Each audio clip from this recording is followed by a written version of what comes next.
Hello and welcome. My name's Laura Taylor and today I'm going to talk to you about body language in reality TV. So, I spend most of my day looking at scientific journals and academic kind of textbooks which I teach from. And when I go home, I'm not going to lie to you, I don't really want to watch highbrow TV or radio programs. So what I tend to do, and my guilty pleasure, I will admit to you now, is reality TV programs. And I am non-discriminatory in my love for reality TV programs. I love The Only Way is Essex, Made in Chelsea. My great love is The Real Housewives. I even watch things like Geordie Shore on occasion as well. And one of the reasons why I train in body language is because it gives you the inside track about what people are really thinking in that moment. And so to watch reality TV, understanding body language is like adding another layer of understanding to this TV program you're watching. Because we all know that reality TV on some occasions is forced by producers. But what this tells you, the understanding of body language, is that actually these two friends may not really like each other. In fact, they may actively dislike each other. So I've been watching, I think it was Made in Chelsea the other week, and two supposed friends were involved in a conversation with one another. But their bodies were saying completely different things to what their words were saying. Their words were saying that they're trying to be friends again and be all nice. However, their bodies were actively pointing away from one another. So when you really like someone, when you're paying attention to them, you end your body to a fronting position, which is top, torso, toes. You point straight towards them. Your feet give away what you really think in many occasions. So if you don't like someone, you tend to angle your body away and your feet are pointing towards another person that you want to speak to, or maybe the door, because you want to get the hell out of this room and not speak to this person. And this is exactly what both of their bodies were doing. They were angled away from each other, pointing towards, I assume, different exits that were off camera.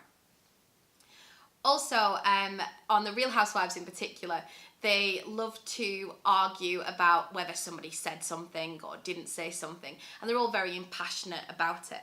I mean, one of the biggest scandals on The Real Housewives, if you watch it, is The Real Housewives of Orange County, where Vicky, husband or boyfriend, lied about having cancer, and they were really grilling her as to whether she knew this, and she was showing all the signals with her body that she was actually aware of this. There was lots of things like a one-sided shoulder shrug. She was angling her body away. She was blocking, trying not to look at them. All of this was either that she was highly uncomfortable or she did have some sort of awareness. My favourite out of all of The Real Housewives is Real Housewives of Beverly Hills. And if you watch this, you know that there's been some sort of drama for a couple of seasons now between Lisa Vanderpump, who's British, like us, and Jolanda Foster, who's Dutch and lives in America. And they pretended that they were friends for a number of years, but there was always that kind of tension between them. And I think there was last season or the season before, Lisa Vanderpump and Yolanda were asked how they felt about the other. And while they were saying like, oh, everything's fine, yes, I really admire her, I really like her, they both at different times ended up subtly shaking their head. They do not like each other whatsoever. So this is what I love about reality TV and the understanding of body language. It can give you a real insight. Another one of my favourite studies that I teach about is Dr Paul Ekman and his micro-expressions research. He found that universally we all have 7 micro-expressions which are intense emotions that flit across our face for 1/8 of a second. These are things like anger, fear, disgust, happiness, sadness, and so on. And what you find is that there is a lot of contempt micro-expressions that happen in all of these reality TV shows. Now, contempt is where you get a side smile like this.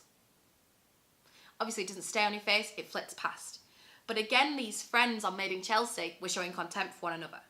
Watch The Real Housewives of Atlanta and you'll see Nene Leakes. She is the biggest person who does the most amount of contempt and disgust micro-expressions. She's always angry with the other women. And if you like The Only Way is Essex, check out Megan McKenna. Her facial expressions are on another level compared to everyone else. Not only does she have these micro expressions, she holds them. She holds that disgust where she's wrinkling her nose, showing her teeth for a long period of time when she's talking to people.